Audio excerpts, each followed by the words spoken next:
Welcome to another In Wheel Time podcast, a 30-minute mini version of the In Wheel Time car show that airs live every Saturday morning, 8 to 11 a.m. Central. It's the In Wheel Time Car Talk Show, the place to go for entertaining car talk. Ahead, we talked to one of the Dodge boys and what they have up their sleeves for 2022. Konrad has the popular This Week in Auto History, and we'll get you updated on the stories making car news this week. Howdy, along with Mike out of This World Mars, King Konrad Delong. We need more Jeff Zekin. Yes. I'm Don Armstrong. Glad that you could join us today. Do we have the Mopar guy? Yes, we do. We do. Oh, that's great. Well, I'm just a little shocked. That's all. What? Well, it just usually doesn't happen this easily. So quick. Oh my God. Yeah, exactly. He's good. He's here. You're good, Mike. He's good. You're good. Chad's good. Chad Seymour, manager of Direct Connection, Mopar, Dodge, Stellantis. Hey, what? I was talking to Jeff over here. You're not supposed to be listening. Well, you need to take your microphone away. What? Anyhow. We've only been doing this for 11 years, Chad, so you'll have to forgive us. 11 years yet. We're like doctors. We're practicing because we never get it right the first time. Exactly. So, Chad's great to. Hey, thanks for joining us on a Saturday. We know you probably are only day off of the week and got the kids and all that stuff, but thanks for taking the time. Manager of Direct Connection. Tell everybody what Direct Connection is. Yeah, thank you for having me. So Direct Connection is really the next evolution for Dodge. As you guys might know, right, Dodge is an American muscle car brand. And really for us, how do we take it to the next level for our customers? So really the focus is growing our portfolio of performance parts, expanding those parts and the performance parts, getting those into customers' hands, because we know that our customers are trying to get every bit of performance out of their cars. We provide, the most popular, most powerful, fastest muscle cars on the planet. And really, that's the next evolution for us. We know that 44% of our customers are upgrading their muscle car in some form from a performance standpoint. So with that being said, it just makes sense for us to offer performance parts to these customers. What we are able to do, since we are the manufacturer and we are developing this with our engineers, they are validated and they're proven for our vehicles. So what we're able to do is maintain the customer's vehicle factory warranty. So their 3-year, 36,000 mile warranty coverage, their 5-year, 60,000 powertrain coverage, all of that stays intact when they use our parts. With that being said, they're also EO certified. So peace of mind, customers don't have to worry about being emissions compliant with these parts. And is that whether they buy it online, over the counter, or are they required to have the dealer do the installation to get the warranty coverage? That's a great question. So a big piece of this, there's two programs that will work in tandem. First is Direct Connection, which is the performance parts portion of the program. That's your performance parts. The new performance parts will be offering stage kits, Challenger Charger upgrades from engine, driveline, suspension, etc. But another key element of this whole program is we are going to roll out certified Dodge dealer network, which we are calling Dodge Power Brokers. The reason why that's important. I like that. Yeah, I do too. The reason why that's important, because we know, look, at the end of the day, it's all about the experience, right? We want to make sure that our dealers that are selling these parts, installing these parts in customers' cars, they can have that conversation with the customer because they had the appropriate training. They talk the talk, walk the walk. And what that enables us to do then is elevate that customer experience at a dealer level. With that being said, you hit the point right on. When installed by a Dodge Power Brokers dealer, that's when the customer can maintain their vehicle factory warranties with these parts. So I don't mean to confuse the issue. Maybe it's me that's confused. So is there still a Mopar division? Yeah, so Dodge is collaborating with Mopar to roll out this program. Mopar is obviously the parts network for Stellantis. Mm-hmm. So we are working hand in hand with Mopar to ensure that we can get these parts into dealers' hands, into customers' hands, and we can leverage that, like I said, that certified network with these new exclusive parts. So Direct Connection is strictly Dodge. Yeah. So what Dodge has done is like I said, they're working hand in hand with Mopar. Yeah. Mopar is actually the distribution of the parts, but we're focused on our Dodge dealer network to ensure that elevated customer experience that I talked about. Interesting. Okay, I got it now. Okay. Yeah. Yeah. That makes sense. So with that, to be a power dealer for Dodge Mopar, is that going to be they have to reach a certain level of certification, of training of technicians, training of, I'm assuming, more parts people than front end salespeople? But is that all part of how they earn that right to be a power dealer? Absolutely. So what we'll be looking at to certify a Dodge power broker so that they become a certified Dodge power broker dealer, what we'll be looking at is their sales, service, and parts departments, and ensuring that they have the comprehensive knowledge, expertise, as well as the information that they need to share with the consumer to maintain that customer experience. What we'll be looking at is their track record. They have a proven track record working in this market, and then also that their sales and parts and service personnel are trained and have the knowledge to have that conversation with customers, sell these parts, install them on our cars, and make sure that the customer at the end of the day has a good experience. So he might have a whole network of Yanko dealers, if you pardon the expression. Power brokers. Yeah. Yeah. And now, is that also going to, I'm going to get away from the warrantable stuff on the new cars and go to maybe the guy building a resto mod. Are only the power brokers going to be able to sell the crate engines as well? Is that how the tie-in? Because it's not just crate engines. You guys sell the crate engine along with the exhaust system, the transmissions, the wire harness, and BCMs to make it basically buy this package and put it in your hot rod. Is that only going to be available through the power broker? What we're doing is we're rolling out all of our new performance parts will be exclusive to the Direct Connection dealer network. So we have a whole host. We have approximately 30 new performance parts that we're bringing to market. They're primarily right now focused on Challenger performance upgrades. We have a drag pack kit. So we have 13 different kits that literally customers can build their own drag pack from the ground up. With that being said, we also offer the legacy parts. So those are the parts that we have in market today. So, for example, the crate engines, as you referred to, those will also be sold through the Direct Connection program through Power Brokers dealers, but customers can also continue to get them through our current dealer network. Okay, so it's not restricted. Yeah. So if I've got a 70 Challenger. Yep. You wish you had a 70 Challenger. Let's just say I've got a 70 Challenger roller, and I want to put a crate Hellcat motor in it. Can I go to the power broker dealer and actually have that installed, or I can only just buy it and bring it home and do it myself?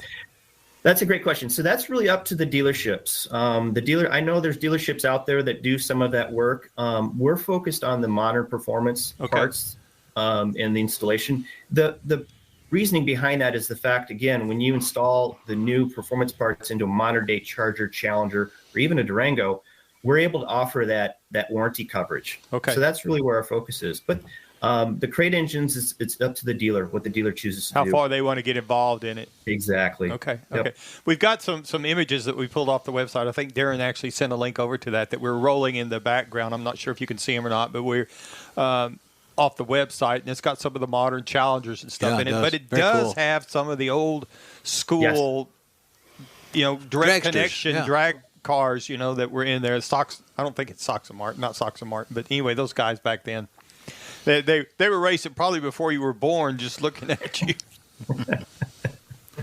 Great. I was born right about the time when Direct Connection first came out, actually. Yeah. So you guys know Direct. What year was that? About 1970?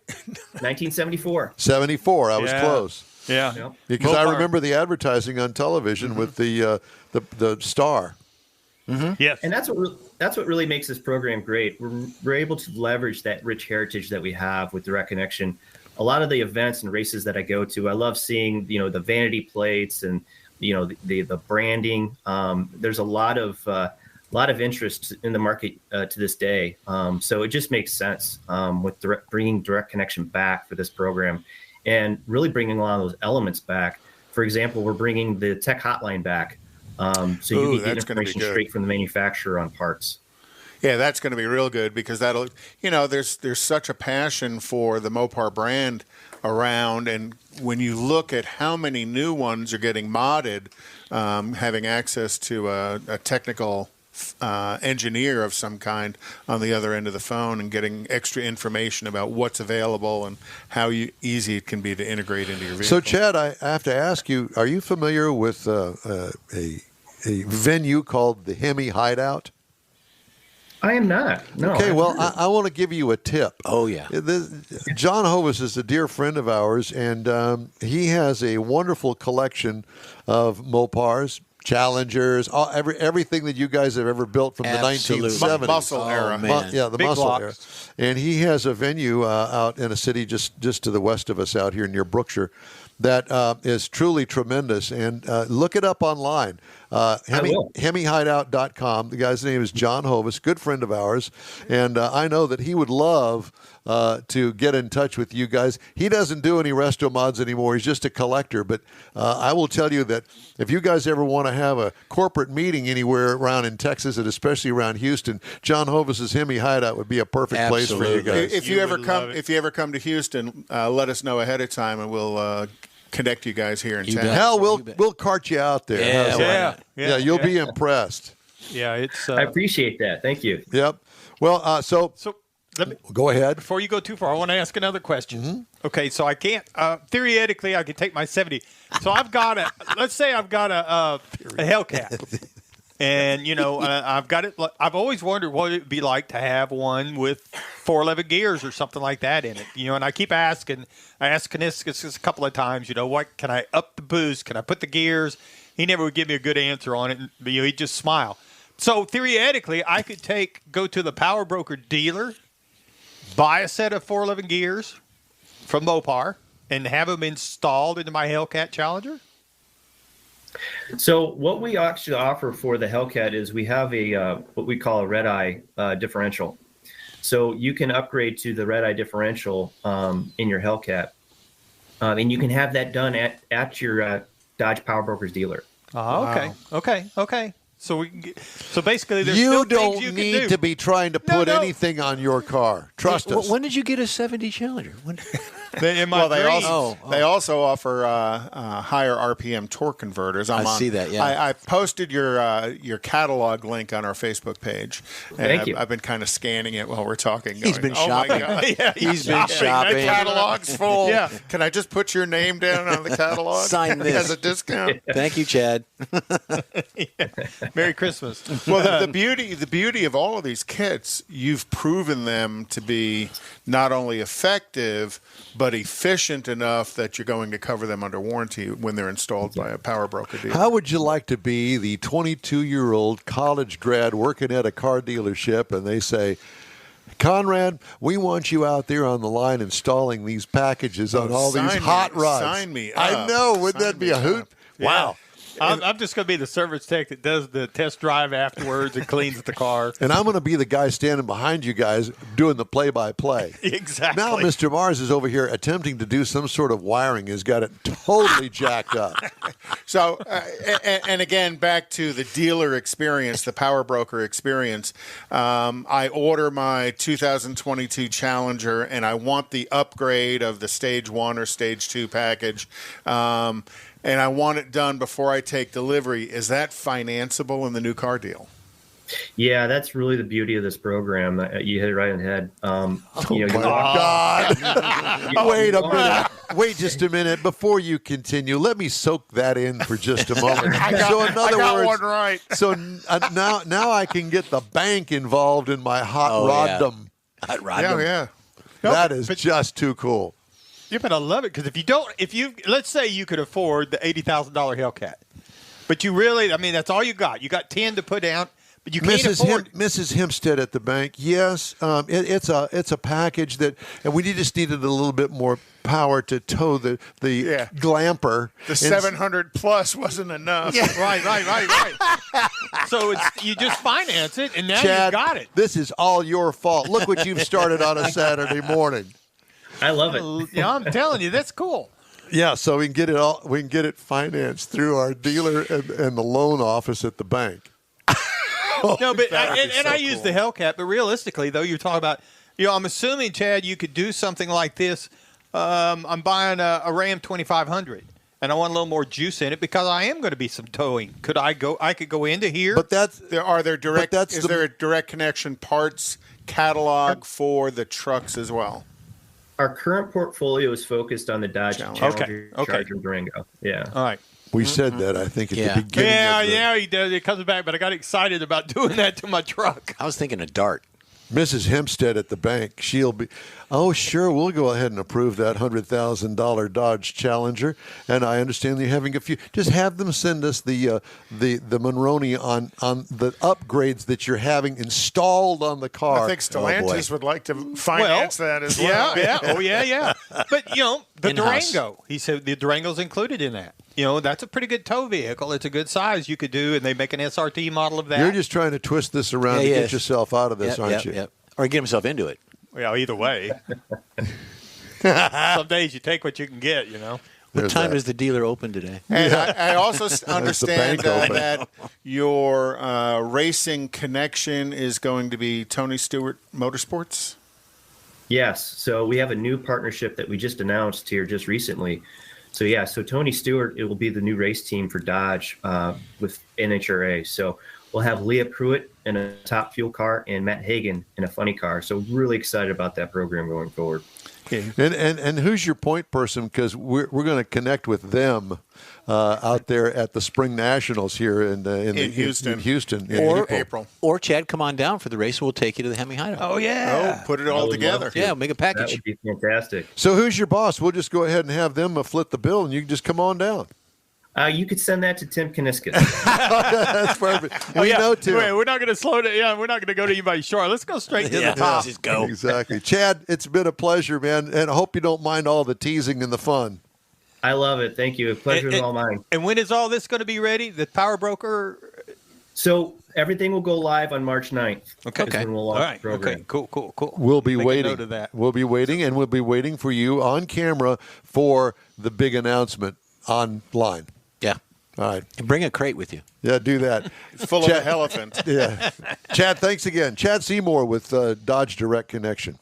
Hey, we'd love to hear from sir. you. Please just shoot us an email, and the address is info@inwheeltime.com. And if you're going to email us, well, good luck, because I can't even email us. Yeah, I'm not getting it. Yeah. This week in auto history. Wait, I got to load that. I'm loading.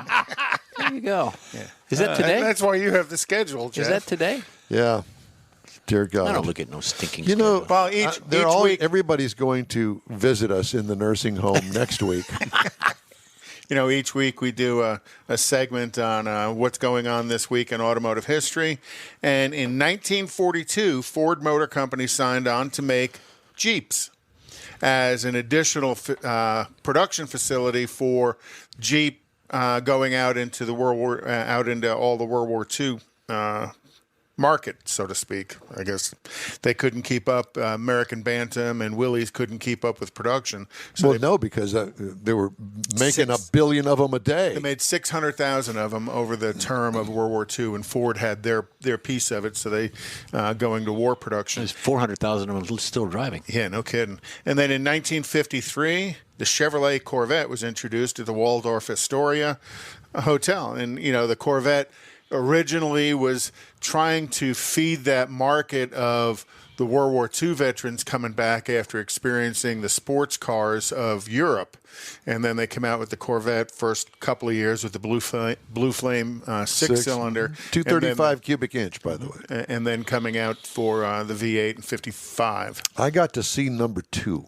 Wow. Oh, really? Yeah. And it was eye-opening because the quality of the finish, the paint job, and all of that sort of stuff, absolutely nuts. The way that they originally made that car, you could actually see the fiberglass below the paint. Oh yeah. I was going to say, because that looks like you in the shot to the far left, leaning over. Yeah, The that's third guy from the right. Yeah. That's Well, it. it's amazing how few 53s were built and even fewer 54s were built. Correct.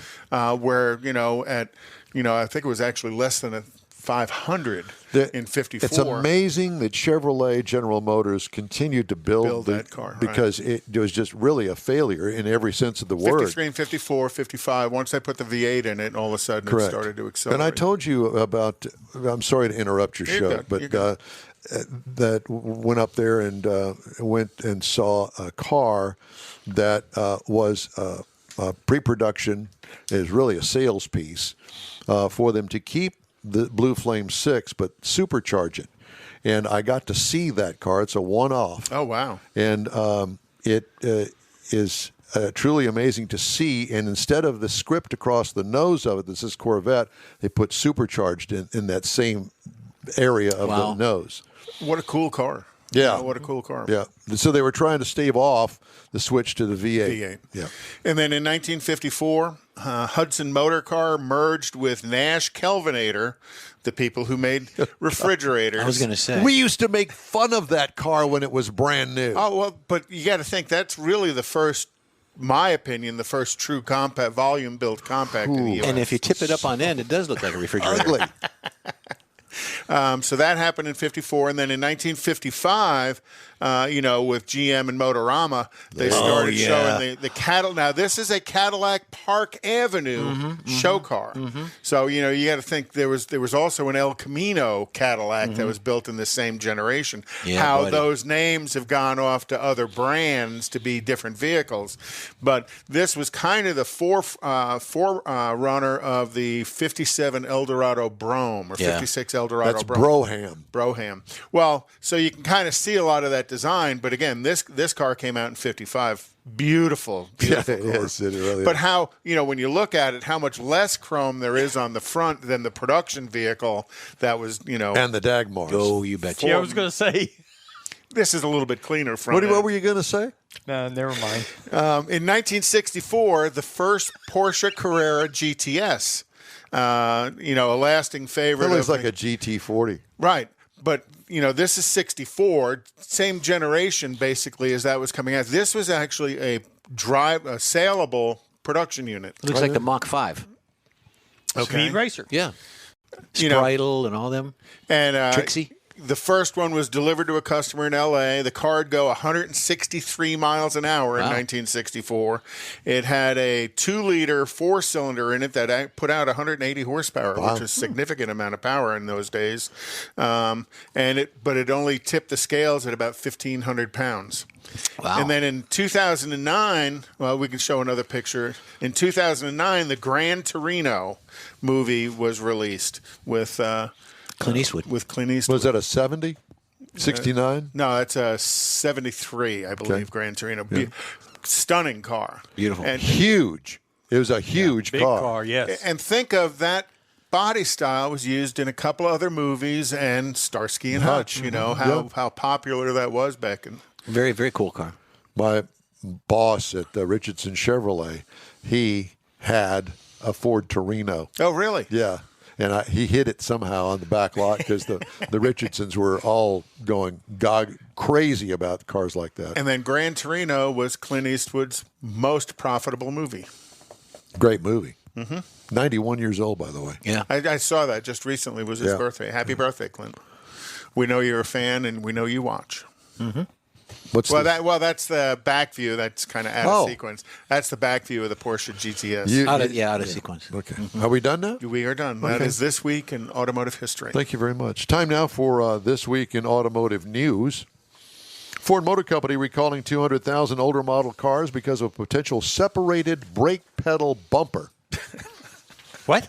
I know. What exactly is a brake pedal bumper? It's a stopper on your pedal. When you go to the bottom, there's a... Well, that's what I thought it was, but I thought, really? The bumper is a rubber piece at the stopper, so you don't feel metal to metal in your foot. You don't pedal hit to the floor metal anymore. Yeah. I get that. But so they're recalling potential separated brake pedal bumper. That's important. I would assume it's very important because now you're extending the travel of the brake pedal and what happens inside the master cylinder when that goes The on. malfunction could cause the brake lights to illuminate continuously, confusing other drivers on the road, according to NHTSA's report. Ford recalling certain Fusion and Lincoln MKZ sedans from 14 and 15 model years and certain 15 Mustangs with this brake pedal bumper thing. Vehicles all sold. Great, a Mustang with a brake problem. All sold or registered throughout the southern United States, as exposure to high temperatures and humidity can cause the brake pedal bumper to corrode. So every one of them in Houston. Exactly. Rubber baby bumper. There's really nothing as far as the big recalls this week for the other big automakers. Illegible instrument cluster display on 22 model Santa Fe hybrids and plug-in hybrids. Yeah. Both of them. Yeah, both. And then of course there's the blow-away windshield, because inadequate windshield bonding is causing Hyundai to recall 20 and 21 model Elantras, Santa Fe's, and Sonatas because of bonding issues. Well, I've had some bonding issues, but not yeah, like at that. least 3 of them. The point of that is, if you understand how the passenger side airbag deploys, it goes up from the dash, bounces off the windshield to catch the passenger. So if it goes up from the dash and the windshield ends up on the hood, it doesn't come and properly hold on to the passenger as the bag deploys. Yeah, there is that too. Oh, well. Vehicle buyers' satisfaction with the shopping experience dimmed last year as they encountered a shortage of new models and higher sticker prices. No shock there. No kidding.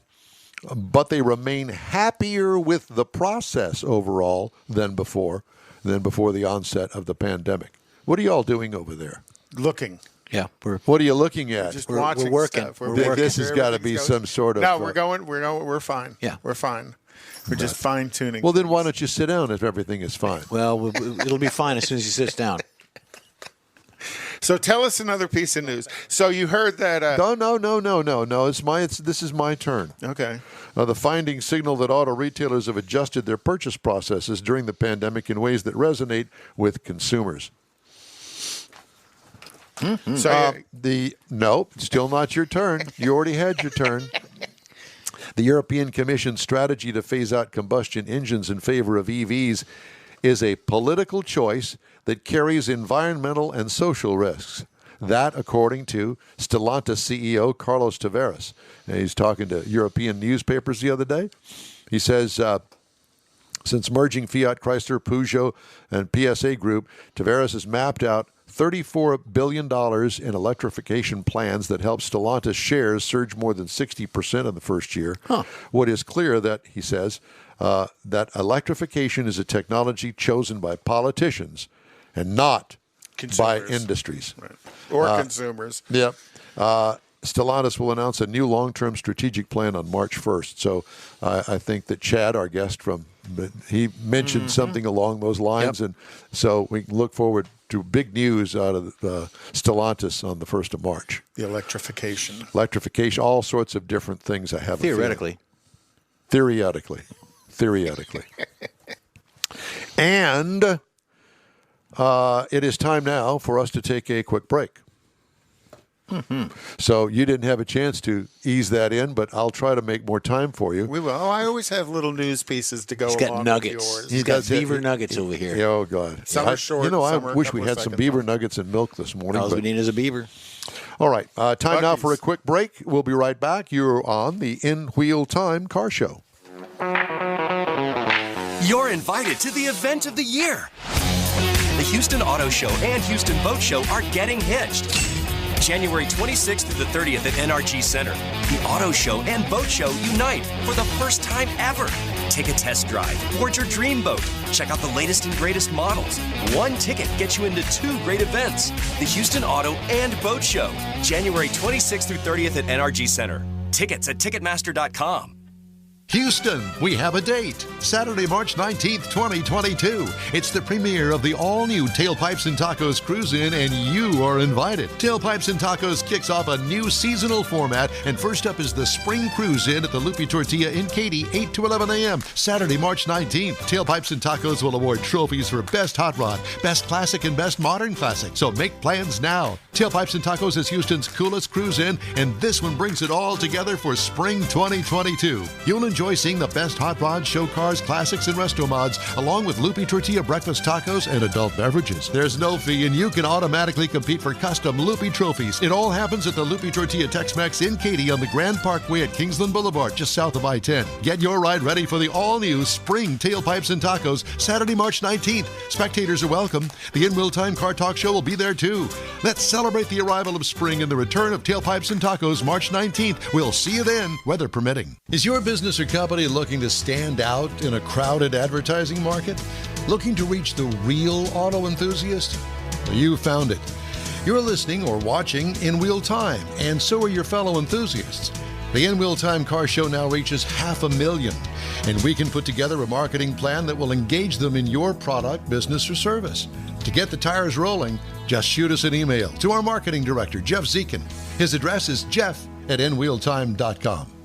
That's it for this podcast episode of the In Wheel Time Car Show. I'm Don Armstrong, inviting you to join us for our live show every Saturday morning, 8 to 11 a.m. Central on Facebook, YouTube, Twitch, and our InWheelTime.com website.